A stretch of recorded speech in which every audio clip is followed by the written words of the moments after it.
Okay, so we are now live. We have upwards of 30 participants on the line with us. Welcome, everybody. So let's Welcome. get started. Um, Hello. Hi, everyone. Welcome to our webinar, Reach for the Stars, Arts-Based Pedagogy as a Pathway to Excellence and Equity. My name is Nicole, and I am the Program Coordinator with Create California, the Collective Impact Coalition who's hosting this webinar today. We're excited to get started with the webinar, so I just want to go over some housekeeping. This webinar is going to be recorded, except for the latter portion of the webinar, it will not be recorded, but the beginning parts will be, and we'll also send it to you via email. In addition, please feel free to use the chat box function, which you will see at the bottom of your Zoom screen. In fact, we can test it out right now, so if you want to use the chat box function to let us know what organization you're with, what your affiliation with the arts is, or your organizational affiliation is. Let us know in the chat box so we can get a sense of who's on the webinar with us. We'll have some interactive functions. There will be some light interaction during this webinar via the polling feature of Zoom, as well as this chat box function. So now, to get us started, I'd like to introduce Francisca Sanchez, who is going to be our facilitator today. She is the chair of our Create California Equity Committee, Create California Equity Committee. So Francisca, you can take it away. Thank you, Nicole. Welcome, everyone. I'm just going to say a few words about CREATE and this issue of equity. As many of you know, CREATE's a coalition. It includes a number of leaders and organizations, all of us working together to create both sustainable and equitable access to the arts learning for every California student. And we really see this as essential to the development of our students' full creative potential while they're in school, but also beyond when they leave us.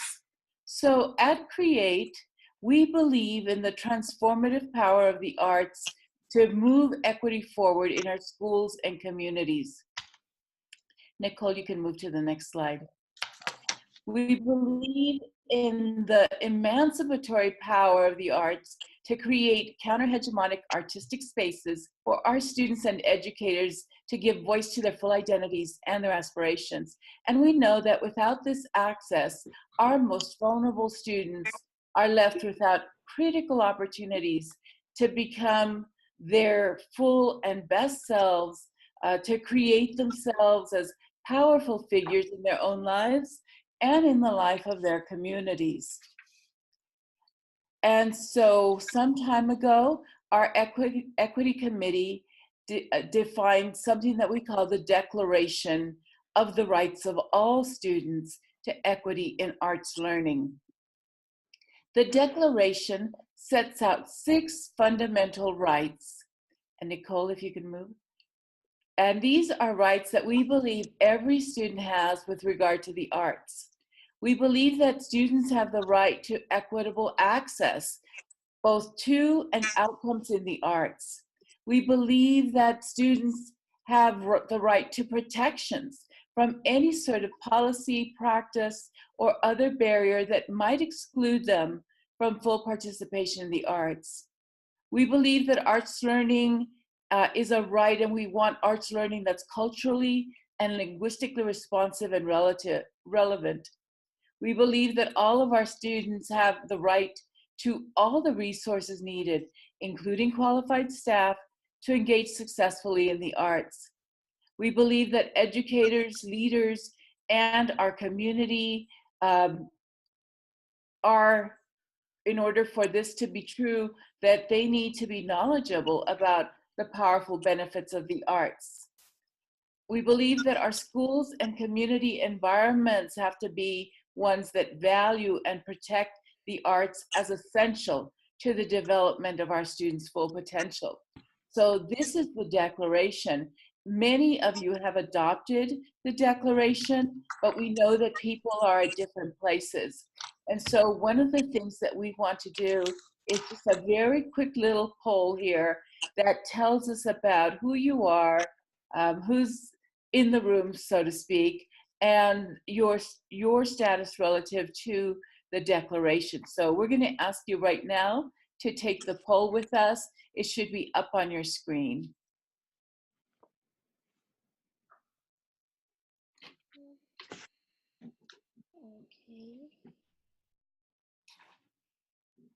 And Nicole, you'll tell us when we're ready to move on. Yep, we are almost there. Got 31, 32, 33. We'll get to 40 hopefully, or I guess stopped at 33, 34. Get to 35. Okay. Okay. We will go ahead and end the poll. Thank you so much. Awesome. Very cool. Yeah, just so you guys can see a little bit of the poll results. Quick snapshot. We've got a lot of administrators on here, but some community arts partners, and we've got educators, artists, and parents. Awesome. Thanks, everyone. Okay. I'm going to take a moment now to introduce our three presenters. We have Dr. Yvette Jackson, who is an adjunct professor at Teachers College at Columbia University. She's the author of The Pedagogy of Confidence, which many of us have been using in trying to understand more deeply how it is that we need to recreate our classrooms and our schools in order to ensure that every student, but particularly our most underserved students, are able to achieve at full volume. She is a well-known speaker and presenter, and she brings to us this very amazing sense of the power we have to actually change the conditions in our schools and in our classrooms. She was the CEO of the National Urban Alliance, and through that work, she has committed so many of her resources to being in schools, in districts, working with teachers and administrators. Secondly, we have Breon Bain. He is currently a professor at UCLA. He's a well-known hip hop theater innovator and a prison activist.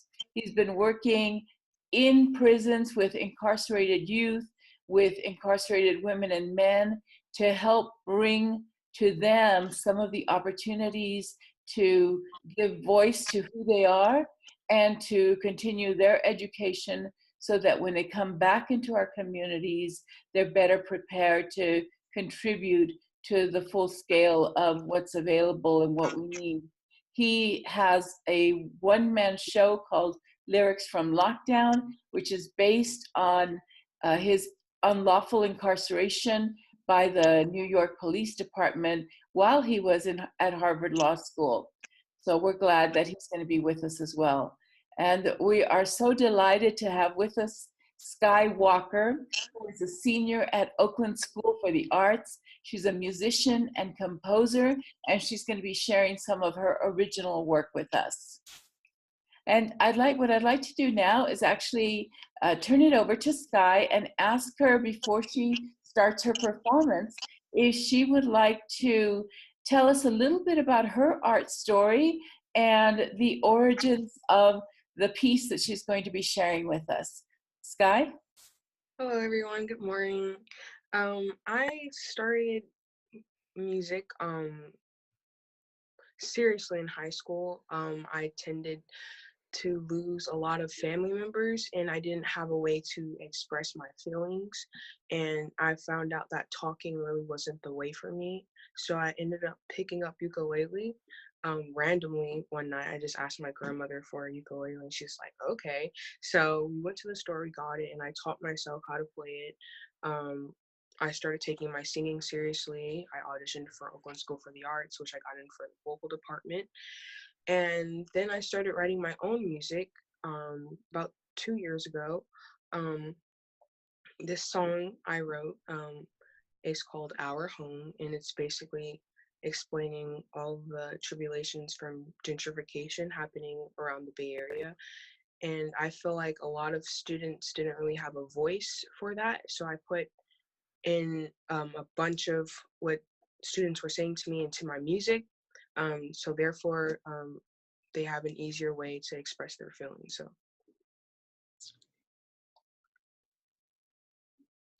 You can start at any time, Sky. oh, okay. This is Our Home by me.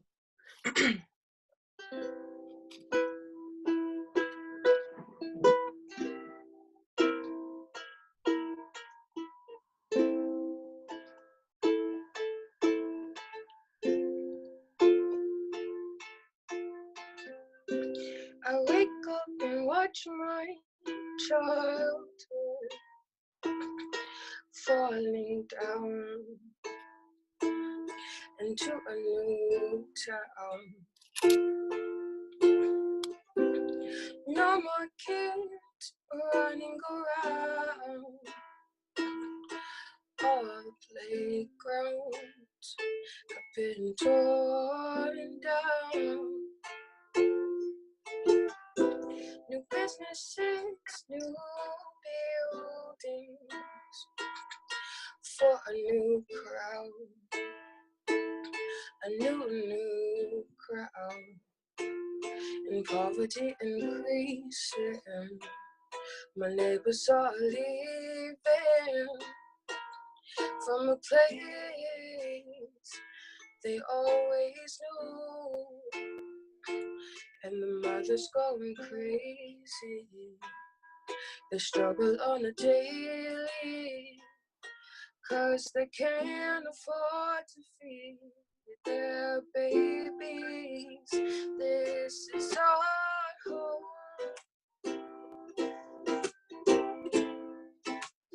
Where do we go? There's no place to run.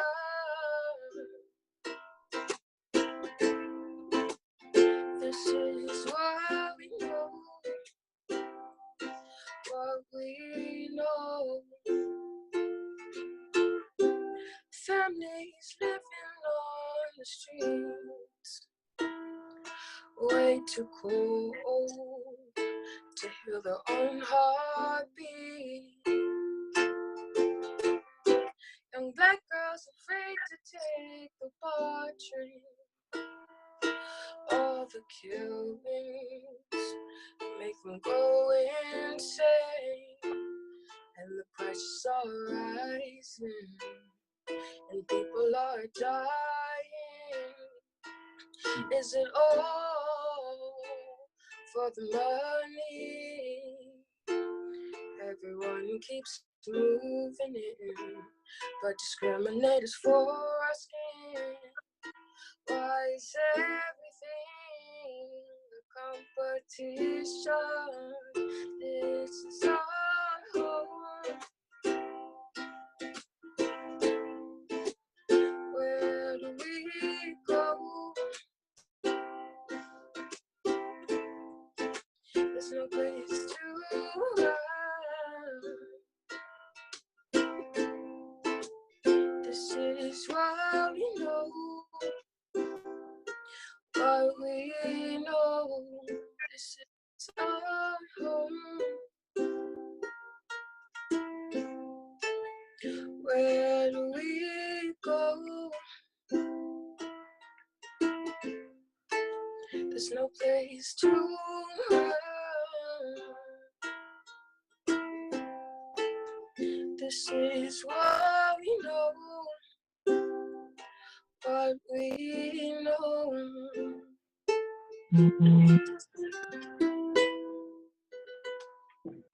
Thank Woo!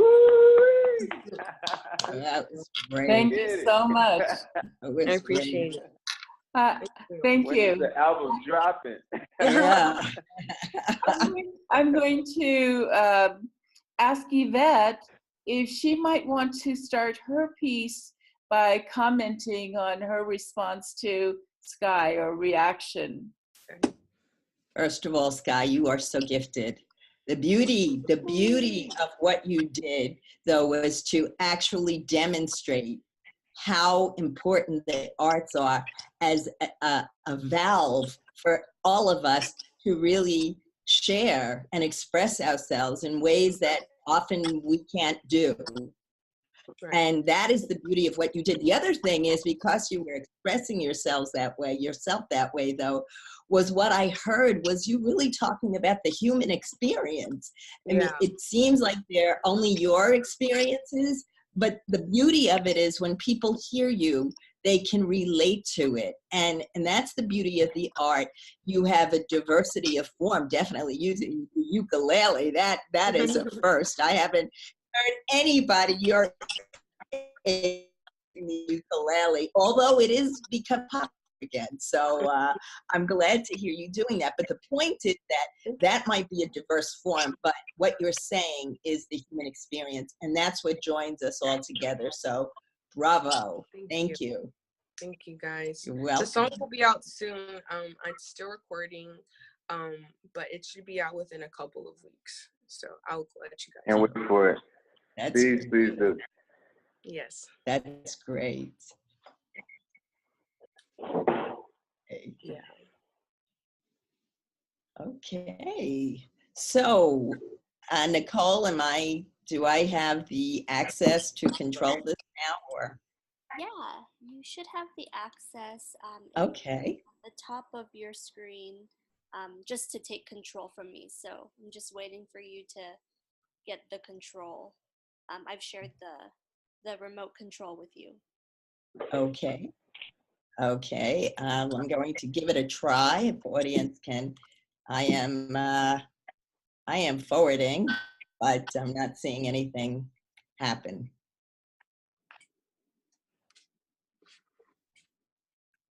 Shall we do it that way? Will you just control it? Yeah, that should be fine. So we can do that. Okay. Yeah. Because you were the one who just put forward, right? That was just you who advanced the slot. Yeah. Okay, I don't seem to be able to do it. So I will just start anyway. First of all, again, Sky, thank you. Thank you for sharing your gifts with us. And that is the basis of why I wrote The Pedagogy of Confidence.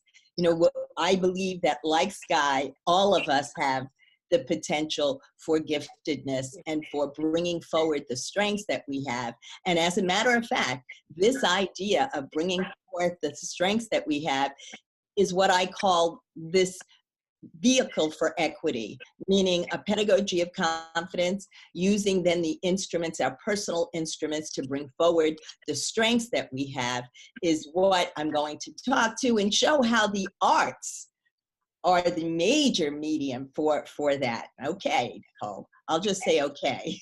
All right, so what I'm going to do is really share with you the science behind this work to really substantiate the fact that each and every one of you watching this show has not only the potential, but the need to develop strengths. That's why we're all born here. We are born to develop a strength and then make a contribution with that strength to society. That's what Sky is doing. You will hear Breon, he's making those contributions. But we all have that within us. All we have to do is look for that format that's going to best illustrate that. And for you teachers and artists who are watching, how do you help us with our students to use the different tools that you have available to really elicit those strengths? Next. So the first person I want to talk about here that I think is so interesting, as you will see on the slide, is Albert Einstein. Why do I share him? First of all, every time I ask people who do they think an individual is who is gifted, alive or dead, he is almost always the first one someone names because of his contribution. The thing about this is twofold. One is that he has said that he attributes his innovation, his creativity, to his time being spent with artists, that it is through the artist and his associations that he learned to be thinking outside of the box, to really pursue not only what it is he has internally, but to kind of look for other ways of expressing that. That is the arts. That is brilliant, because people don't usually make that association with him, but that is powerful. The other thing that's on the screen is to see where there was an article recently done that talks about why there's no such thing as a gifted child. Now, they use that title kind of tongue in cheek. What they're really saying is all of us are gifted, and that they talk about the fact that even Einstein, when he was a young person, wasn't remarkable, but it wasn't until he found his passion,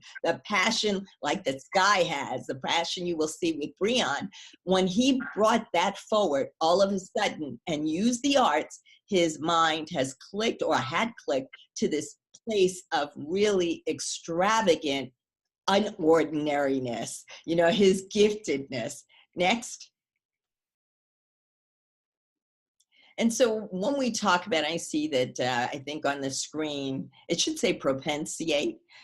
What that really means is that all of us have the potential for gifting, being gifted and gifting others. Next. So one of the things I want to bring forward here is, since we're talking about the arts, people usually associate culture with the arts, and they should, but we'll also talk about that more expansively. But I have a student in the middle of this, because what I'd like to show, and just like Einstein, there are things that affect how we communicate our meaning, how we really move forward this idea of who we are inside, just like Sky did. She has a culture that she was sharing with you. Next.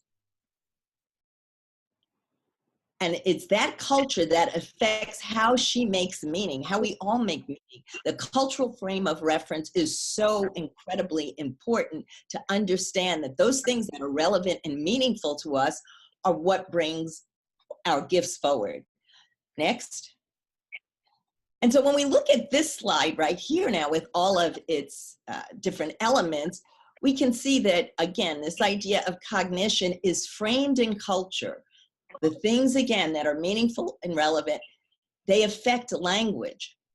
They also then, the language affects how we make meaning. But when I have cognition here, I want you to realize that art is such a beautiful format for helping us not only making that meaning, but sharing how we have made that meaning. Next.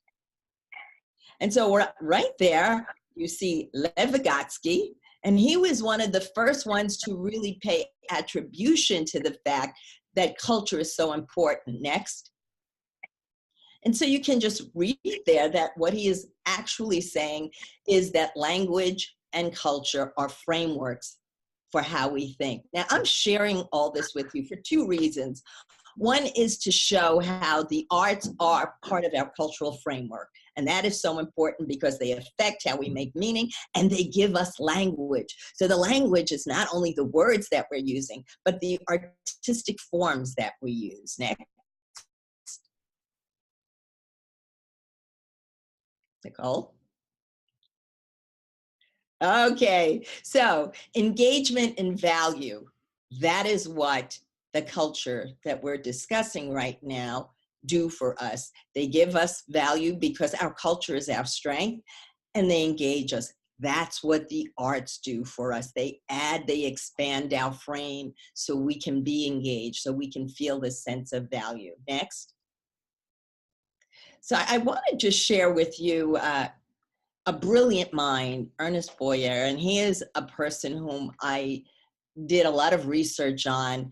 And one of the things I want to share again is, as we think about making meaning, I love his quote here. It says, music gives us a language that actually goes across the disciplines. And I'm just looking, because what's happening, I'm reading this, but it's hard because all the pictures are in front of me. Nicole, meaning I'm seeing all the presenters on there, so I'm only getting part of what I'm reading. Is there a way that I can just eliminate everybody's picture so that I can see the rest of each slide? Yeah, if you want to, let's hide all the...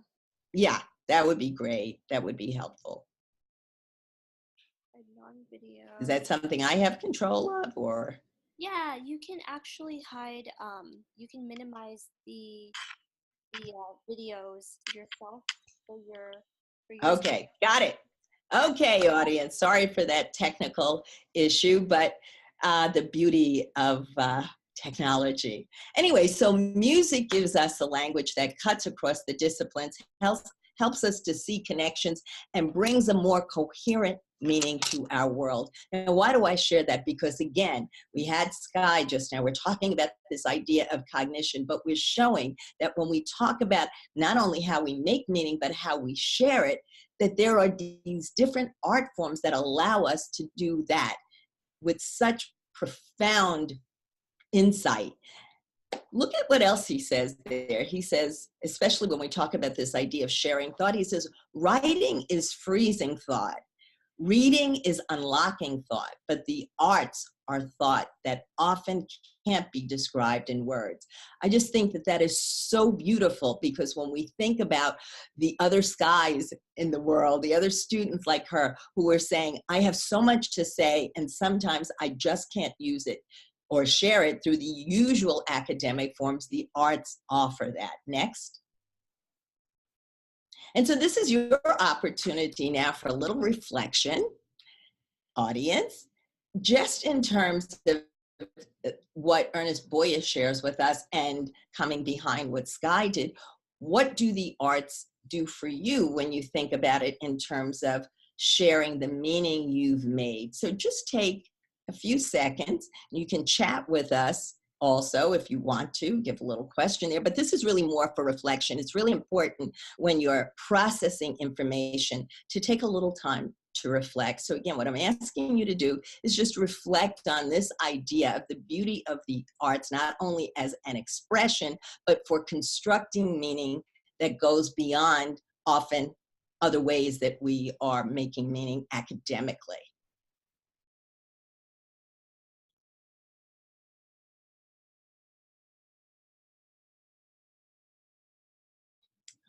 Okay, next.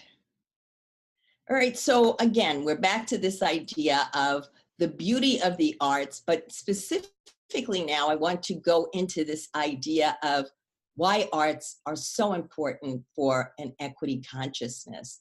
That this idea of using the arts and the fact that it can help unlock such brilliance, such gifts in individuals, such deep thought, is why they are so important to equity. Because often educators, what we have been trained to do is just look at data on test scores, and that is so limiting.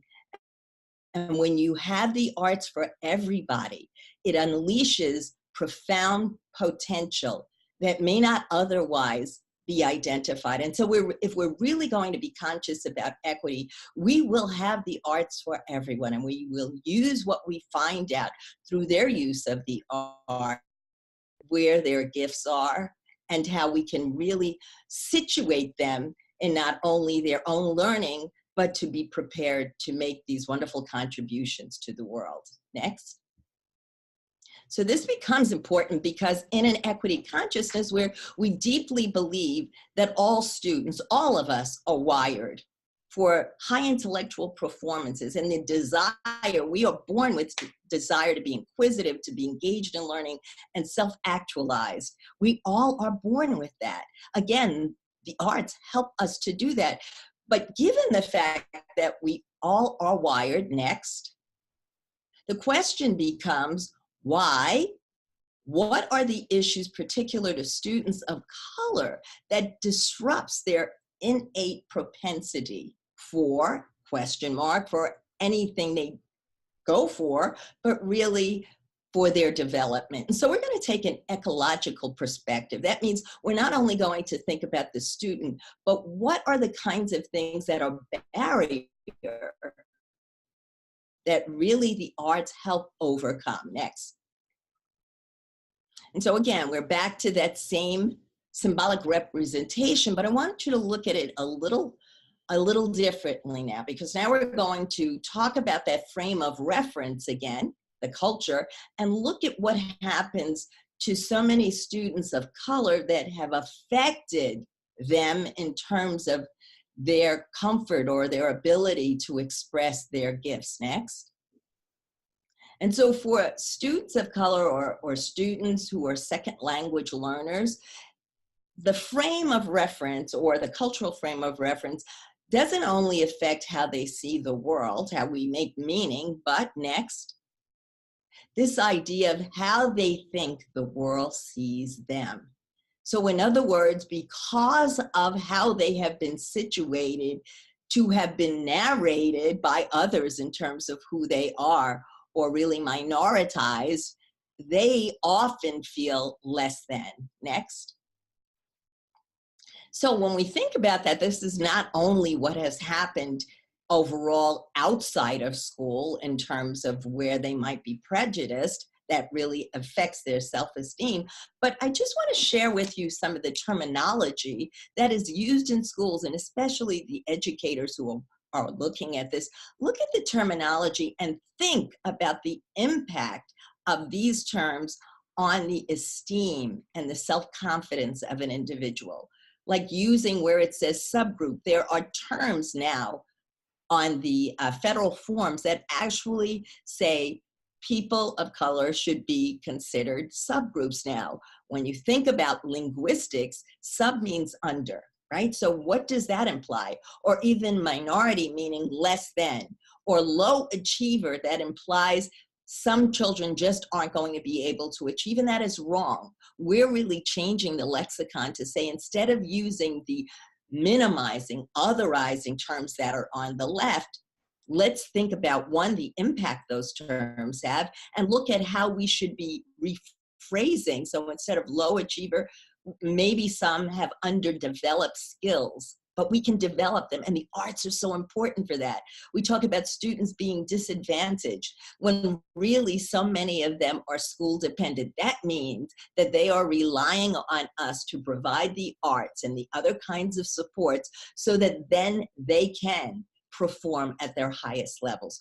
Or even the terminology disability, as if when somebody has a challenge in learning, they have total disability. They're incapable, and that's so untrue. They just have a variable learning style. The next is this idea of using that term, the gap, that perpetuates this idea of looking at races, different races, and I'm using this as a quote, as less than. Well, what we really mean is these are students who need support and even more enrichment. Next. And that takes us to the impact of this, again, these issues on self-esteem, that real need to move forward. So as Sky expressed, she can express her own strength and she can feel the worth that she not only has personally, but what she is contributing. Next. And so I share here, because we make that segue, how do we help change that paradigm of less than and otherizing? And so I'd like to introduce, many of you, I'm sure, recognize that this is Misty Copeland. And one of the things that happened to Misty was when she was attempting to really go into the arts, meaning specifically ballet, and tried out for different institutions or theater companies or balletic companies, she was told that she didn't have the right body form for that. That again, that otherizing. But she had such belief that she worked so hard to develop for herself her art form. And as you know, now she is the prima ballerina for the American Ballet Theater. But that is because behind the scenes, aside from those saying she couldn't, she had those who were saying, yes, she can, and she developed a strong belief in herself. That is what the art form did for her. And it gave her such passion that she is now a prima ballerina. Next.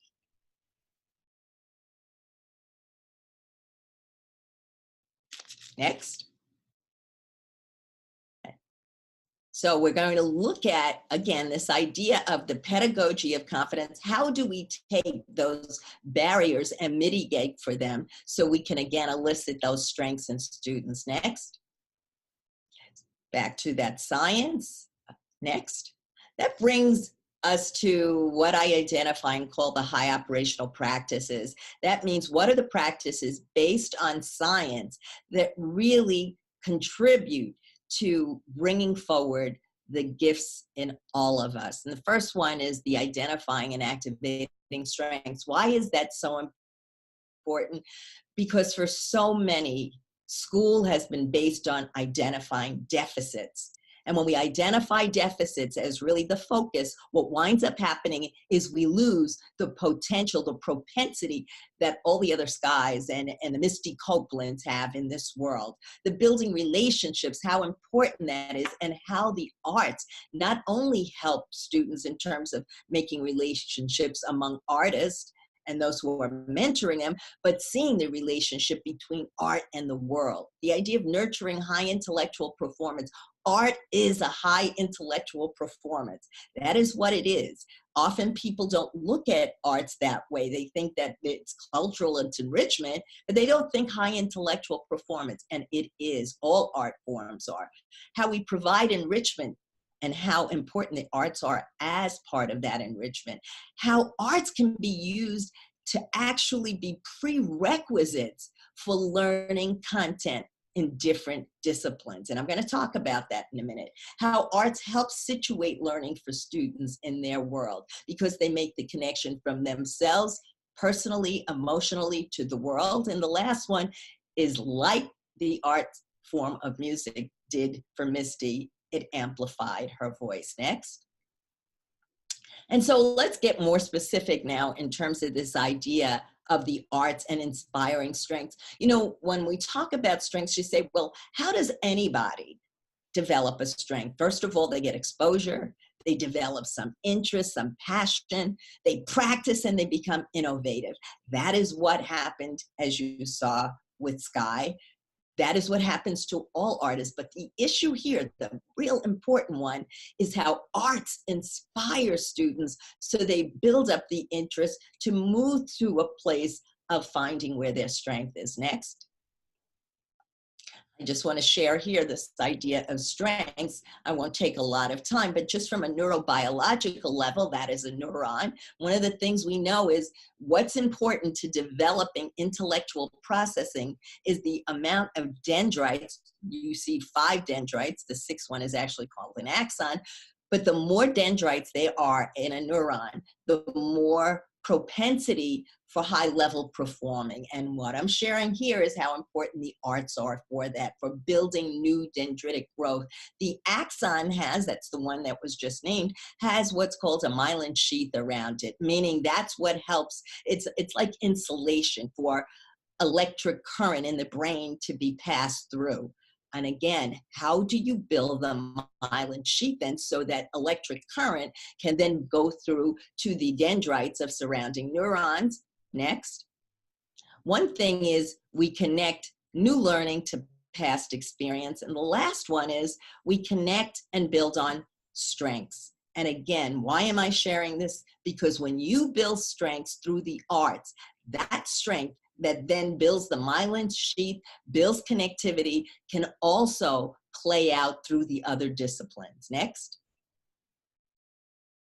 And what happens and why those things can connect, or those dendrites can connect to others, is that when you are functioning from a place of strength, when you are getting enriched, your body is letting off endorphins and dopamine. They are neurotransmitters to help the current across the brain again. Next. Again, the arts, the importance of the arts in really building up neural interactions and capacity is so critical, because when you are in an art form and you are enjoying that art form, again, the endorphins and the dopamine are going off. Next. That brings us back to the slide that I shared earlier, again with engagement. Next.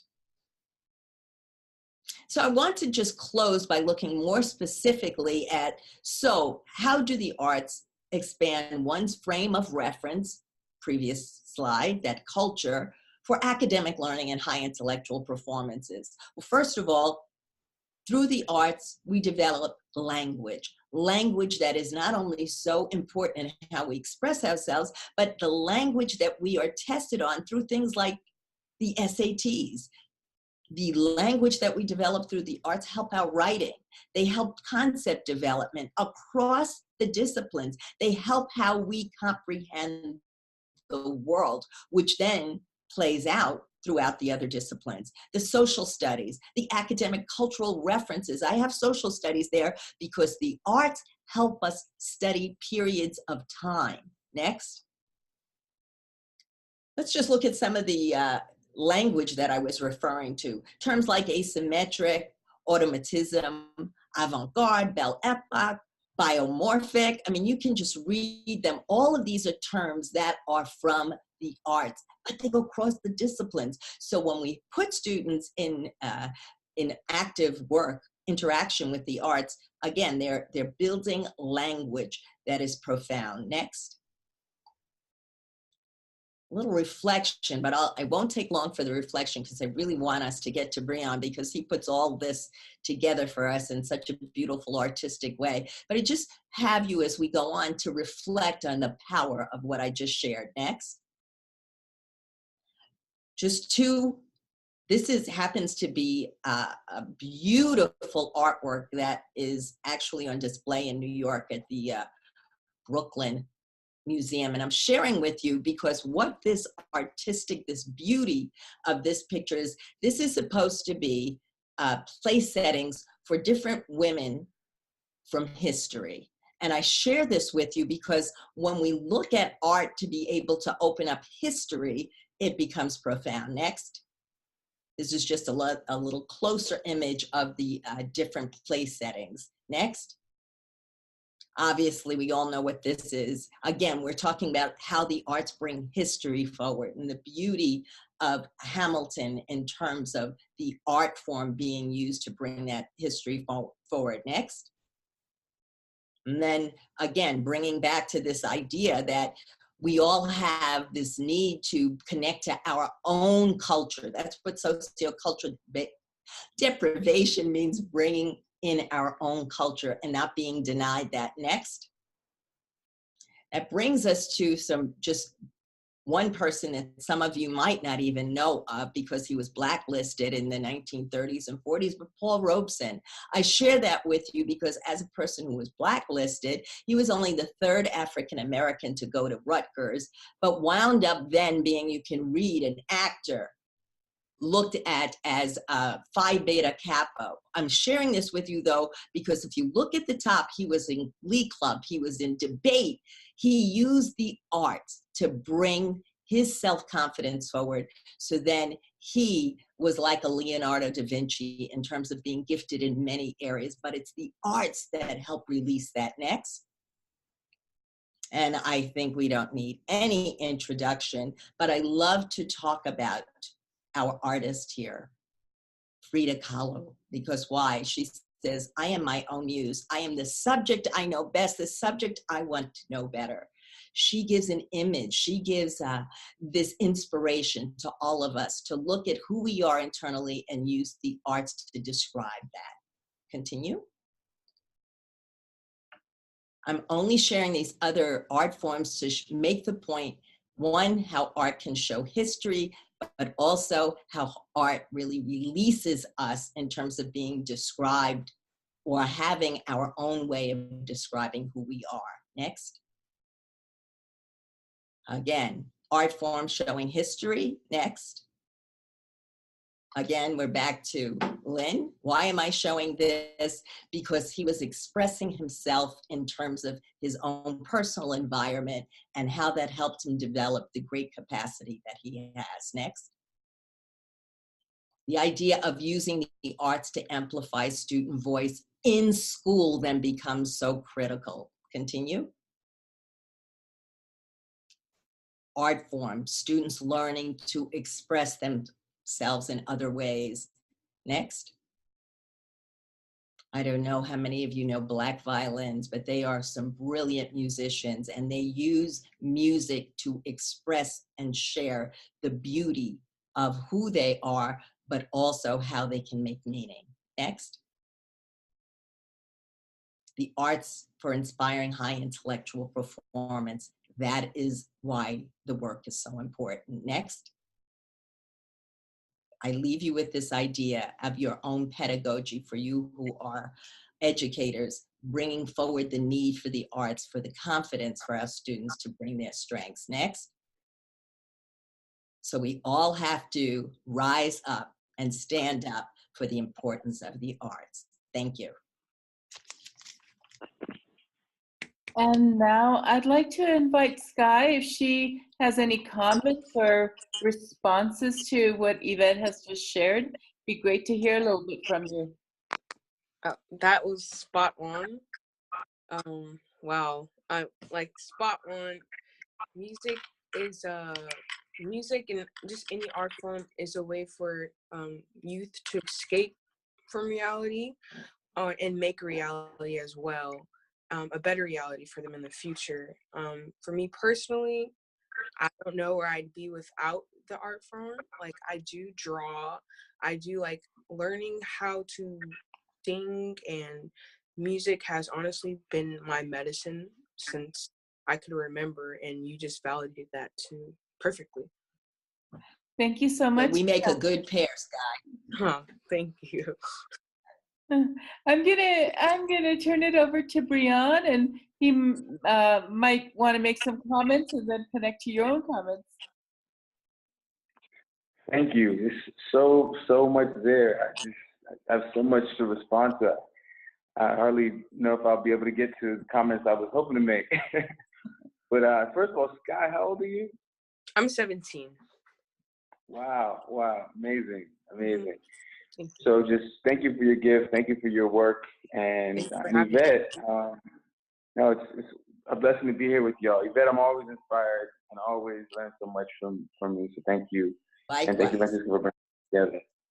So the story that I want to start with really is just about my own, when I was younger than Sky, when I was 15 and was starting as an artist. I was singing at an early age, but one of my most memorable experiences was at 15, we wanted this sister named Paula Medina to manage our group. My two brothers, my two cousins, we were singing, we were rapping, we were doing poetry, and we really wanted Paula Medina to manage us because she had the hookup. She was all the New York artists, you know, Tracy Morgan before he was anybody, you know, all these, she got those folks on the bill. We wanted her to represent us, to help guide our career. And we met with her and she said, you know what, I have a show coming up in a prison. If you do the show in the prison, then, you know, I'll take y'all on. And so we were a little nervous, but we did the show and it changed our lives. You know, we went back every year for 10 years and, you know, people in prison are the easiest people in the world to forget about. So the fact that we didn't forget about these brothers who looked like our uncles, our cousins, our brothers, our fathers, you know, it meant a lot to them. And that experience changed my life. 10 years later, I found myself in a correctional facility without the option to leave. And it changed the way I saw it when it wasn't on a voluntary basis. And I really went from being an artist to thinking about how I could be an activist in prisons, be an educator in prisons. And I really began to realize how much art really changes lives and saves lives from my own personal journey. You know, the one brother who didn't stay involved with the group, you know, he is doing federal time right now in a prison in Maryland, right? The other brother who who was in the group, although he was told by his principal in high school he was going to be dead or in prison by the time he was 25, he, you know, followed his art. And he went on tour with B.B. Winans and Stephanie Mills and Malik Yoba, did gospel musicals all over the country, and, you know, is still an artist and uses the creativity in work that he does even in the biggest projects in the country to do violence prevention, because folks know him as somebody who's a creative thinker. And I think the idea of creativity is not an option is so important. The only thing I would add to that after the colon is art saves lives, right? Because I've seen that in my own life, in my own story. So I really I have a video I want to share. I want to share a piece perform a piece of spoken word. Sky, I'm wondering if maybe you could bring back that beat in a minute. We could do a little impromptu collaboration. Yeah, I can play anything. All right, I'm gonna give you a little time. We're gonna close with that one. All right, Okay. That's the yeah, they don't even know that's coming because we didn't know it was coming, but we're gonna try that out. If I can get the track, you can drop the volume 25% because I can't turn the vocals up so much, and we'll get a little collab going before we finish. All right. Mm-hmm. But really quickly, before we show this video that I want to show, I want to say a few words about different series of art that I, as an artist, have been introduced to that have informed the way that I think about art and its power as pedagogy and educational spaces. I was going to go to Robeson. Robeson was the mentor of my mentor.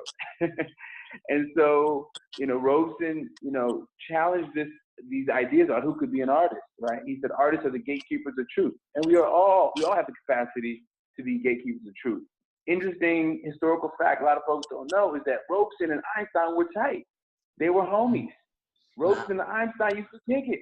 Wow, and Einstein actually traveled to go see Robeson because he had heard about his legend and he was one of the artists who inspired Einstein.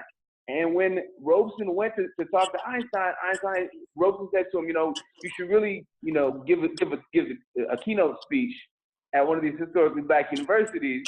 Einstein gave a talk. It didn't make it into any of the press, but all the Black press covered it, where he talked about white supremacy is a disease.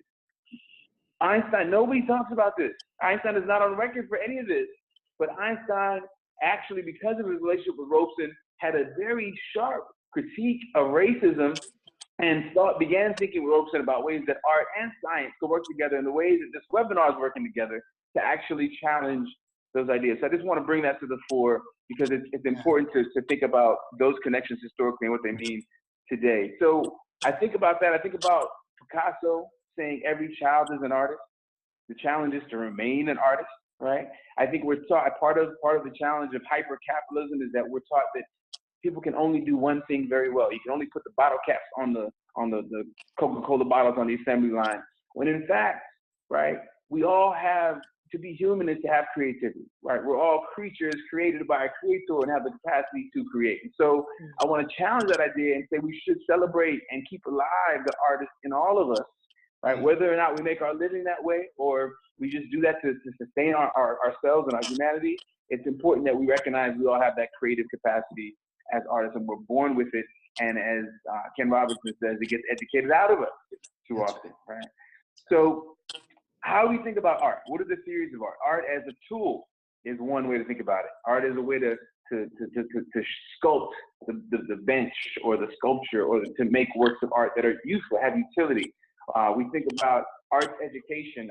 My sense of arts education is highly informed by the Brazilian educator and lawyer, actually, like me, turned educator, Paulo Freire, who believes that it should be a dialogue, not a monologue, right? We should think about not just what we're teaching and how we're teaching, but who we're teaching, right? And there should be a dialogue where we take into account the culture, the language, the experience, the literacies of folks as we create. And so I think artists have to know their audience.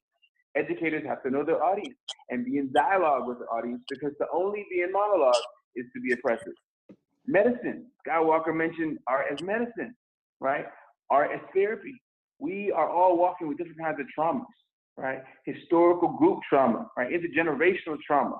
As people of color, as women, as folks living in a society that is on the verge of collapsing on itself with environmental disasters and on the verge of war between multiple countries, we are constantly in a state of crisis. The level of stress that we're under and the experiences that we have with violence at every turn, living in a country that has not dealt with its history of racial violence, its history of gender violence, right? That we have not had the tribunals that we had in South Africa deal with apartheid. We've not had the Nuremberg trials that we had in Germany after World War II. So we're dealing with all of this stress and trauma, and it hasn't been treated. Art and art therapy are powerful tools to get at that. Augusto Boal, Theater of the Oppressed from Brazil, in his book Rainbow of Desire, talks about art as a way to deal with our internalized oppression, our internalized trauma. And that's one of the ways that I think it's important to think about art. Art is resistance, right? Art as martial art, capoeira, right? Art as a way to defend ourselves, to protect ourselves through movement. Art as survival. I think about the spirituals, right? Swing low, sweet Harriet, coming for to carry us home. The blues, the coded language of Negro spirituals, of calypso music, right? I think of the Anne Bogart, the director, I had a chance to work with very briefly in New York, says that if we think about aesthetics, we think about anesthetics or anesthesia. What does anesthesia do? Anesthesia numbs you, right? Malcolm X used to say, you go to the dentist, get your tooth pulled, they put Novocaine in your mouth, and you're bleeding all over the place. They give it to you so you can suffer peacefully, right? They're numbing your senses. If that's what anesthesia does, the anesthetic does, the aesthetic should do the opposite. The aesthetic should wake you up. It should wake you up, should enliven your senses, should wake up your senses to realize who you are, to realize your full humanity, the humanity of other people. And that's a really important piece of art that I want to bring into the conversation. Link to the video that we're about to show, which I think also connects to an important visual artist named Banksy, who says that art should comfort the disturbed and disturb the comfortable. And so I want to give you a glimpse of some art being done in a space that where the women have been denied access to, so much of what we take for granted in our daily lives, as a way to think about how art can comfort the disturbed and disturb the comfortable. If we can go to the video, this is a video of women at the oldest prison for women in California, CIW, as a way to summarize my first UCLA course offered there, the pilot course, Narratives of Change.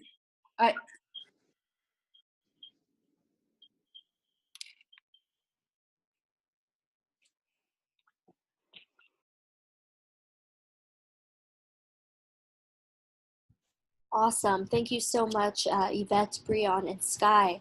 All three of our panelists today each reinforced the messaging for the Create California campaign, that creativity is not optional. Often this is a beginning point with decision makers. We must disrupt the frame that arts is just a nice to have rather than essential. And we have to offer that arts can be a solution partner to achieving so many of their goals for student engagement in their learning. If decision makers believe that the arts are merely just playtime or just for the talented child, the data is not impacting them. Instead, we have to continue to frame the arts as essential to find the giftedness in each student and necessary to develop the creative thinking skills that businesses and workplaces are looking for. And so what if every school was a creative incubator that students couldn't wait to get to every day? Through our campaign, we are creating opportunity for all students. We are creating equity. So we invite you to join us and join the campaign. Take out your phones and follow us on social media and sign up at createcalifornia.org. And lastly, I want to thank all of our speakers for inspiring us today, and thank you all for joining us.